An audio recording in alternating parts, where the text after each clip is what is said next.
জয় হিন্দ বন্ধুরা, আমি দীপঙ্কর মন্ডল। আপনারা দেখছেন নবান্ন নিমন্ত্রণ। আপনাদের সবাইকে স্বাগত। বন্ধুরা, যে ছবিটা আপনারা দেখছেন, 500 কোটি টাকা একদিনে একটা অ্যাকাউন্টে ঢুকেছে। এই অ্যাকাউন্টটা হচ্ছে একটি রাষ্ট্রায়ত্ত ব্যাংকের মুর্শিদাবাদের বহরমপুর শাখার West Bengal Islamic foundation of India এই অ্যাকাউন্টে ঢুকেছে। এবং দেখুন, একদিনে যদি 500 কোটি টাকা ঢোকে তাহলে কত টাকা ঢুকতে পারে। আমি ইউটিউবের যে গাইডলাইন সেটা মেনে বেশ কিছু জায়গায় সেখানে মুছে দিয়েছি, মানে অ্যাকাউন্ট নাম্বার, তার সিআইএফ নম্বর, অনেক কিছু থাকে, সেগুলো সব আমি মুছে দিয়েছি। তারপরে কোন ডেট থেকে কোন ডেটে কত টাকা ঢুকেছে সেটা আপনারা দেখতে পাচ্ছেন যে 29/11/2025 ঢুকেছে 1 কোটি টাকা। 30/11 মানে নভেম্বরের 30 তারিখে ঢুকেছে 500 কোটি টাকা। আর আজকে নভেম্বরের মাস শেষ হওয়ার পরে এখন ডিসেম্বরের 5 তারিখ, ডিসেম্বরের 6 তারিখে মানে কয়েক ঘন্টা পরে মুর্শিদাবাদের বেলডাঙ্গার মরাদিঘির মোড়ে সেখানে বাবরি মসজিদের ভিত্তিপ্রস্তর স্থাপন করা হবে। এবং সেখানে প্রচুর মানুষের উৎসাহ, খুব স্বাভাবিক যে একটা মসজিদ তৈরি হবে। এবং যেহেতু কোনো বিতর্ক নেই, বিতর্ক নেই বলতে এই কারণে বলছি যে সেখানে তো অন্য কিছু নেই, ফাঁকা জমিতে একটা মসজিদ তৈরি হবে এবং সেটাকে বাবরি মসজিদ বললেও তার নাম বাবরি মসজিদ রাখা হবে কিনা সন্দেহ আছে। তার কারণ, যেভাবে রাজ্যের মুখ্যমন্ত্রী মমতা বন্দ্যোপাধ্যায় দীঘায় জগন্নাথের মন্দির তৈরি করে সেটাকে জগন্নাথ ধাম নাম দিয়েছিলেন, অফিসিয়ালি কিন্তু জগন্নাথ ধাম নয়, পুরীতে জগন্নাথ ধাম রয়েছে। মমতা ব্যানার্জি একটা নকশা করে জগন্নাথ ধাম নাম দিলেও সেটা অফিসিয়ালি জগন্নাথ ধাম নয়। এই কারণে বাবরি মসজিদ কথাটাকে ব্যবহার করা হচ্ছে যাতে করে জনপ্রিয়তা আরো বাড়ে, সাধারণ মানুষের আগ্রহ বাড়ে। হুমায়ুন কবির, যিনি তৃণমূলের সাসপেন্ডেড বিধায়ক, এবং মমতা ব্যানার্জির দল তাকে সাসপেন্ড করার পর থেকে যারা শীর্ষ নেতা নেত্রী কার্যত চুল ছিঁড়ছেন। কেন বলছি জানেন তো? মুর্শিদাবাদের সাধারণ মানুষ, এই যে ছবিগুলো আপনারা দেখছেন এগুলো তো আমরা জোগাড় করেছি, মানে ওখানকারই আমাদের যারা পরিচিত বন্ধু বান্ধব রিপোর্টাররা রয়েছেন তাদের সঙ্গে কথা বলে যেটা জানতে পারছি যে সাধারণ মানুষ মানে তেড়ে গালাগালি করছে, তেড়ে গালাগালি করছে তৃণমূলের নেত্রীকে, তৃণমূলের নেতাদেরকে। তার কারণ, এই যে সংখ্যালঘু মুখ হুমায়ুন কবির, তাকে যেভাবে তাড়ানো হয়েছে, এবং মমতা দেবী তিনি যখন বহরমপুরে ভাষণ দিতে যাবেন তাকে নেমন্তন্ন করে ডেকে নিয়ে যাওয়ার পরে অন্য একজন সংখ্যালঘু মুখকে দিয়ে যেভাবে সাংবাদিক বৈঠক করানো হয়েছে। আচ্ছা, আপনারা দেখেছেন যে এই ধরনের কোনো ঘোষণা করার সময় কতদিন পরে আপনারা ববি হাকিমকে দেখলেন? অন্যান্য নেতাদেরকে দেখেন, তারা গিয়ে বিভিন্ন ঘোষণা করেন, সংখ্যালঘু মুখকে দিয়ে করানো হয়েছিল তার কারণ যাতে ক্ষোভ না হয়। উল্টোটা হয়েছে, প্রচুর সংখ্যালঘু মানুষ, একদম সাধারণ ছাপোষা মানুষ, তারা কিন্তু ক্ষেপে গেছেন। এবারে একটা জিনিস আপনাদেরকে আমরা পরিষ্কার করে দিতে চাই। দেখুন, আমি যে হিন্দু বাড়িতে জন্মাবো, আমি কি কোথাও অ্যাপ্লিকেশন দিয়েছিলাম? আপনি খ্রিস্টান পরিবারে জন্মাবেন, আর একজন মুসলিম পরিবারে জন্মাবেন, কেউ বৌদ্ধ পরিবারে জন্মাবেন, কেউ জৈন পরিবারে জন্মাবেন, আমরা কি কোথাও কারো কাছে সিস্টেম আছে নাকি যে একটা অ্যাপ্লিকেশন দিলাম যে আমাকে হিন্দু পরিবারে জন্মগ্রহণ করাও বা মুসলিম পরিবারে জন্মগ্রহণ করাও? এভাবে হয় না, আমাদের হাতে এগুলো থাকে না। এই কারণে এই ধর্মান্ধতা জিনিসটা একদমই ঠিক না। অনেকে আবার বলবেন এ আবার কোত্থেকে এলো সেকু, মানে আপনারা অনেকেই অনেক রকম টেরাবাঁকা কমেন্ট করবেন, তেড়ে গালাগালিও কেউ করবেন, তাতে খুব একটা কান দেওয়ার দরকার নেই। তার কারণ যেটা শুভ, যেটা সত্য, যেটা ন্যায়, তার পক্ষেই আমরা কথা বলে থাকি। এর আগে যখন আমরা একটা অডিও ক্লিপ প্রকাশ করেছিলাম, আপনারাই তো অনেকে বলেছিলেন যে এটা ফেক, এটা এআই দিয়ে তৈরি করা। এবং দেখবেন পরে যখন মেইন স্ট্রিম মিডিয়া এটা দেখাতে বাধ্য হবে, এক সময় একজন উপাচার্য বলছেন আরেকজন তৃণমূলের অধ্যাপককে যে একজন রাজ্যের মন্ত্রী কিভাবে টাকা তুলতে বলছেন, মাল তুলতে বলছেন, এটা আমরা প্রথম দেখিয়েছিলাম, সাহস দেখিয়েছিলাম। তো সেটা আপনারা সবাই বেশিরভাগই সেটাকে সাদরে অভ্যর্থনা জানিয়েছিলেন। এবং আমাদের এই ভিডিওটাকেও আশা করি আপনারা মন দিয়ে গোটাটা দেখবেন, স্কিপ করবেন না। অত্যন্ত গুরুত্বপূর্ণ এই আলোচনা কিন্তু।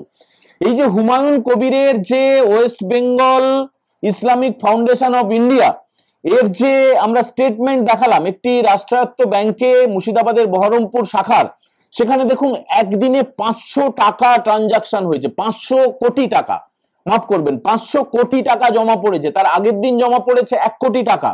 তারপরে যে 5 দিন কেটে গেছে, মানে কত কোটি টাকা বা কত হাজার কোটি টাকা জমা পড়ছে সেটা বুঝতে পাচ্ছেন। এটা কিন্তু ভালো, সাধারণ মানুষ টাকা দিচ্ছেন, এটা কোনো সরকারি টাকা নয়। মানে সরকার কেন কোনো মন্দির, মসজিদ, গুরুদ্বারা, গির্জা তৈরি করবে? অন্য কোনো রাজ্যে হয় না। এই রাজ্যে শুধুমাত্র খুশি করার জন্য, ভোটকে কেনার জন্য এরকম করা হয়। এই তো অযোধ্যার যে রাম মন্দির হয়েছে, সেখানে সরকার কোনো টাকা দিয়েছে? সেটা তো সাধারণ মানুষের টাকায়, আমার আপনার টাকা। কেউ 1 টাকা দিয়েছে, 1000 টাকা দিয়েছে, কেউ 1 লাখ টাকা দিয়েছে, যার যেমন সামর্থ্য টাকা দিয়েছে। তো সেই টাকা দিয়ে রাম মন্দির তৈরি হয়েছে। একইভাবে মুর্শিদাবাদের বেলডাঙ্গার মরাদিঘির মোড়ে, যেখানে কেন্দ্রীয় বাহিনী টহল দিচ্ছে, যেখানে হুমায়ুন কবির সকাল থেকে গিয়ে জমি পরিদর্শন করছেন, যেখানে ডেকোরেশনের কাজ শুরু হয়ে গেছে, সেখানে মসজিদ হবে। মসজিদ হলে তো আপত্তির কিছু না। কেউ মন্দির করবেন, মসজিদ করবেন, গির্জা করবেন, গুরুদ্বারা করবেন, চার্চ করবেন, সেটা করতেই পারেন। তাতে করে কারো কোনো আপত্তি থাকার কথা না। গোলটা বেঁধেছে মমতা ব্যানার্জির ব্যবহারে। মমতা ব্যানার্জির যে পরিকল্পনা, সেখানে পুরোপুরি জল পড়ে গেছে। মুর্শিদাবাদের বেলডাঙ্গা তো বটেই, বহরমপুর তো বটেই, মুর্শিদাবাদ জুড়ে এবং তার বাইরেও যে বিভিন্ন জেলায় সংখ্যালঘু মানুষরা আছেন, যে সংখ্যালঘু ভাই বোনরা আছেন, তারা কিন্তু ছি ছি থু থু করছেন। তারা যেটা বলছেন যে অন্যায়ভাবে হুমায়ুন কবিরকে তাড়ানো হলো এবং এর ফলটা ভুগতে হবে 2026-এর বিধানসভা নির্বাচনে। এবং হুমায়ুন কবির স্বয়ং যেটা জানিয়েছেন, তার সঙ্গে ফোনে আমাদের কথা হয়েছে, আজকে আর কোনো অডিও আপনাদের শোনালাম না। তিনি অনুরোধ করেছিলেন যে এই মুহূর্তে আর অডিওগুলো শোনানোর দরকার নেই। তিনি বেশ কিছু তথ্য দিয়েছেন, যতটুকু বলা যায় আমরা বলছি। আগামীকাল যে বাবরি মসজিদের উদ্বোধন হবে, সেখানে পীরজাদা আব্বাস সিদ্দিকী যাচ্ছেন, যাকে আপনারা ভাইজান বলে চেনেন।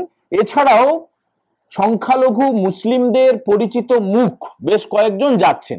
এবং এই আব্বাস সিদ্দিকী ছাড়াও বেশ কয়েকজন হুমায়ুন কবিরের সঙ্গে কথা বলেছেন। এবং তার যে রাজনৈতিকভাবে যে ঘোষণা হতে চলেছে আগামী 22শে ডিসেম্বর, কার? হুমায়ুন কবিরের।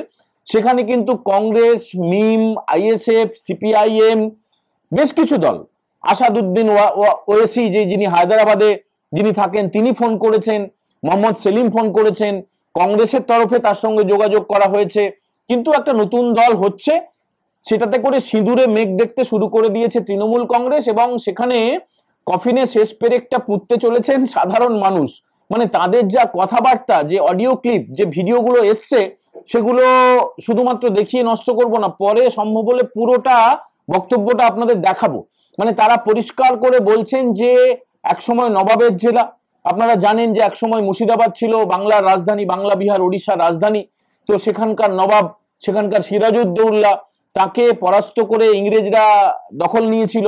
এবং সেখান থেকেই কিন্তু, এই মুর্শিদাবাদ থেকেই কিন্তু আবার একটা স্বাধীনতার সূর্যের উদয় হতে পারে বলে তারা মনে করছেন। এবং এখান থেকেই তৃণমূলের অধঃপতন শুরু হবে বলে তারা মনে করছেন। আগামীকাল কি হবে? আগামীকাল মানে 6 ডিসেম্বর বেলডাঙ্গার যে মরাদিঘির মোড়ে যে মসজিদটা স্থাপিত হবে, আপাতত বলা হচ্ছে প্রচারে বা কথায় কথা বাবরি মসজিদই হবে। তো সেই বাবরি মসজিদে ভিত্তিপ্রস্তর স্থাপন অনুষ্ঠানে কোনো রাজনৈতিক স্লোগান থাকবে না, কোনো রকম কেউ কাউকে আক্রমণ করবে না। এবং 2 ঘন্টা ধরে কোরআন পাঠ করা হবে। কোরআন হচ্ছে মুসলিমদের পবিত্রতম ধর্মগ্রন্থ। আমাদের যেমন রামায়ণ, মহাভারত, গীতা, গীতা পাঠ হবে তার পরের দিন, মানে 7 তারিখে কলকাতার ব্রিগেড প্যারেড গ্রাউন্ডে। তো এগুলো তো সাংবিধানিক আমাদের অধিকার। আমরা চাইলে একসঙ্গে মিলিতভাবে গীতা পাঠ করতে পারি, আমরা চাইলে কেউ একসঙ্গে কোরআন পাঠ করতে পারি, জিন্দাবেস্তা পাঠ করতে পারি, কেউ বাইবেল পাঠ করতে পারি। এটা নিয়ে কোনো অসুবিধে থাকার কথা না। তবে কোনো কোনো ধর্মান্ধ মানুষ, কোনো কোনো মৌলবাদী শক্তি এটাকে কাজে লাগায়, সেটা মোটেও কাঙ্ক্ষিত নয়। রাজ্য সরকারের তরফে এখনো পর্যন্ত কোনো বিবৃতি আমরা পাইনি। তবে কলকাতা হাইকোর্টে কিন্তু একটা মামলা দায়ের হয়েছিল গতকালকে, এবং অবসরপ্রাপ্ত প্রধান বিচারপতি কলকাতা হাইকোর্টের, তিনি পরিষ্কার করে জানিয়ে দিয়েছেন যে এই যে মসজিদটা ভিত্তিপ্রস্তর স্থাপিত হবে, সেখানে কোনো রকম ভাবে তারা হস্তক্ষেপ করতে পারেন না।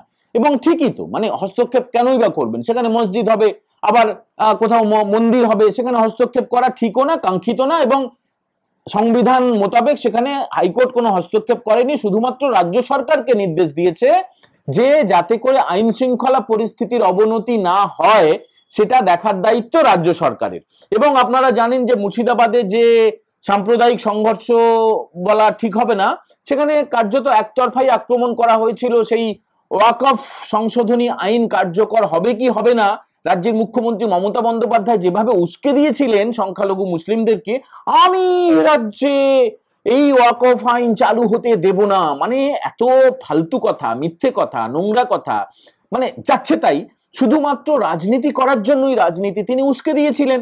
এবং সেই উস্কানিতে কান দিয়ে কেউ কেউ এইভাবে আগুন জ্বালিয়েছিলেন, একদম প্রাণ কেড়ে নিয়েছিলেন। হরগোবিন্দ দাস, চন্দন দাসের কথা আপনাদের মনে থাকবে, ধুলিয়ান থেকে হিন্দুদের পলায়নের কথা মনে থাকবে, ধুলিয়ান, শামশেরগঞ্জ এবং ওই এলাকাটাতে যেভাবে সম্পত্তি নষ্ট করা হয়েছে, মালদার মোথাবাড়িতে হয়েছে, ভাঙড়ে হয়েছে, রাজ্য জুড়ে বিক্ষিপ্তভাবে হয়েছে।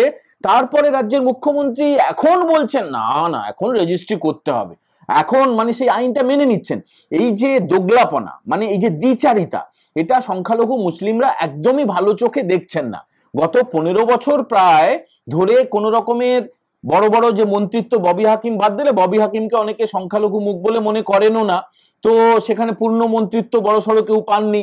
ডিজি পদে কোনো মুসলিম নেই, চিফ সেক্রেটারি পদে কোনো মুসলিম নেই, হোম সেক্রেটারি পদে কোনো মুসলিম নেই, এবং রাজ্যের মুখ্যমন্ত্রী পদে তো তাহলে মমতা ব্যানার্জির এত দরদ থাকলে উপমুখ্যমন্ত্রী একজন মুসলিমকে করুন, প্রায় 40% ভোট ব্যাংক, তাহলে তো তাদের তো একটা উপমুখ্যমন্ত্রী পাওয়া উচিত, সেটা তিনি করেননি। এছাড়া কলকাতা পুলিশের সিপি কোনো ভালো দপ্তরে, মানে শাঁসালো দপ্তর, খুব গুরুত্বপূর্ণ দপ্তরে যারা প্রিন্সিপাল সেক্রেটারি, যারা সেক্রেটারি, তা সেই পদে কিন্তু মুসলিমদের আপনি পাবেন না। ফলে মমতা ব্যানার্জি মুখে একরকম বলেন আর মনের মধ্যে আরেক রকম করেন। তো তিনি যেসব করেছেন, যে দীঘায় ধরুন এই জগন্নাথের মন্দির, বা নিউ টাউনে বলছেন দুর্গার মন্দির করব, উত্তরবঙ্গে মহাকালের মন্দির করব, কে আপনাকে ঠিকা দিয়েছে মশাই? সরকার কখনো মন্দির করতে পারে? পারে না, আইনত এটা হয় না, এটা তিনি বেআইনি কাজ করছেন। এবং খুব সঙ্গত কারণে মুসলিম যারা ধর্মগুরু, তারা ঘোষণা করেছেন, তারা প্রতিবাদ করেছেন যে আপনি যদি মন্দির করেন আমাদের মসজিদ করে দিন। সেক্ষেত্রে মসজিদটা করতে পারছেন না ভয়ে, 2026-এ ভোট আছে, নরম নরম কথা বলে তিনি গতকাল বহরমপুরে যে সভা ছিল, বিরাট বিরাট গরম গরম, কি একটা ধান পচে গেলে সেটাকে সরিয়ে দিতে হবে, গদ্দার আর আপনার বিভীষণ, মির্জাফর ইত্যাদি ইত্যাদি বিভিন্ন শব্দ ব্যবহার করেছেন, কিন্তু কাজের কাজটা কিচ্ছু হয়নি, কাজের কাজ কিছুই হয়নি। মানুষ ক্ষেপে গেছেন, সংখ্যালঘু মুসলিম সম্প্রদায়ের মানুষ ভীষণভাবে ক্ষেপে গেছেন। এবং হাইকোর্টের এই নির্দেশের পরে যদি কোনো অশান্তি ছড়ায় তাহলে তার জন্য দায়ী থাকবেন সরাসরি মুখ্যমন্ত্রী মমতা বন্দ্যোপাধ্যায়। এই মুহূর্তে কিন্তু 19 কোম্পানি কেন্দ্রীয় বাহিনী মুর্শিদাবাদের ওই যে উপদ্রুত এলাকা সেখানে মোতায়েন আছেন, এবং তারা আজকে সকাল থেকে সেখানে টহল দিচ্ছে। সাধারণ মানুষের বিরাট কৌতূহল, বিরাট উচ্ছ্বাস, বিশেষত মুর্শিদাবাদ জেলা যেহেতু 70% মানে 70% হচ্ছে মুসলিম। এবারে হুমায়ুন কবিরকে জিজ্ঞেস করেছিলাম যে আপনি তো বলেছিলেন এই লোকসভা ভোটের সময় আপনি নাকি হিন্দুদেরকে ভাগীরথীতে ভাসিয়ে দেবেন। বললো দেখো ভাই, এটা রাজনীতির কথা, অনেক সময় কথার কথা আমরা বলে ফেলি, ভুল বলে ফেলি, কিন্তু আজ পর্যন্ত আমি কখনো হিংসায় মদদ দিইনি, ভবিষ্যতেও দেব না। তো আমি বললাম যে মুর্শিদাবাদের যারা সংখ্যালঘু হিন্দু তারা তো ভয়ে ভয়ে রয়েছেন। তিনি বললেন যে আমি বেঁচে থাকা অবস্থায় কারো কোনো ধর্মের, কোনো সম্প্রদায়ের, কোনো মানুষের কোনো ভয়ের কিছু নেই। তিনি যে দলটি তৈরি করবেন সেটা হবে ধর্মনিরপেক্ষ অসাম্প্রদায়িক দল, এবং সেটা তৃণমূল কংগ্রেসকেই মূল টার্গেট করবে। তৃণমূল কংগ্রেস রাজ্যের শাসক দল, তাদেরকে টার্গেট করা হবে। 2026-এ মুর্শিদাবাদের যে 22টা আসন রয়েছে সেখানে বিরাট ছাপ পড়বে। শুধু তাই নয়, মালদা, বীরভূম, উত্তর 24 পরগনা, দক্ষিণ 24 পরগনা, যেখানে যেখানে মুসলিমরা মোটামুটি নির্ণায়ক, মানে একটা বিধানসভা আসনের নির্ণায়ক, এরকম কিন্তু সরাসরি নির্ণায়ক হচ্ছে 50টার বেশি আসন। ফলে 50টার বেশি আসন যদি তৃণমূল কংগ্রেসের হাত থেকে চলে যায় তাহলে খেলা কিন্তু শেষ। 1 বছর আগে থেকে ঘোষণা করেছিলেন তিনি, একদম লিটারেলি, মানে বিধানসভায় যখন হুমায়ুন কবিরের সঙ্গে দেখা হতো তখন গত বছর থেকে আমরা শুনে আসছি তিনি বাবরি মসজিদ করবেন। আমরা সেটা দেখিয়েওছি, আমরা পডকাস্ট করেছি হুমায়ুন কবিরের সঙ্গে। আপনারা চাইলে নবান্ন নিমন্ত্রণের নিচের দিকের ভিডিওতে যাবেন, দেখবেন যে তিনি বলেছেন। এবং আগামীকাল যে অনুষ্ঠানটা হবে সেটা এই West Bengal Islamic foundation of India, যার ব্যাংকের স্টেটমেন্ট আপনাদের দেখালাম যে ইতিমধ্যে 501 কোটি টাকা জমা পড়ে গেছে, আরো নিশ্চয়ই বেশি টাকা জমা পড়েছে, তাদের তরফে স্থানীয় পুলিশ প্রশাসনকে চিঠি দিয়ে জানিয়ে দেওয়া হয়েছে। এবং হুমায়ুন কবির যখন ঘুরছেন তার সঙ্গে তো পুলিশ আছে, ফলে পুলিশ জানে না এটা বলতে পারবে না। আর পুলিশ জানে মানে কি, পুলিশ মন্ত্রী মমতা ব্যানার্জি, মুখ্যমন্ত্রী মমতা ব্যানার্জি, তিনি সবই জানেন। পরে ওই আমি তো জানি না এইসব বললে চলবে না। আর হুমায়ুন কবির জানিয়েছেন 10,000-এর বেশি স্বেচ্ছাসেবক থাকবে। কোনো রকমের উস্কানিমূলক কোনো কথাবার্তা হবে না, একদম নিয়ম মেনে 2 ঘন্টা কোরআন পাঠ করে সেখানে মসজিদের ভিত্তিপ্রস্তর স্থাপিত হবে।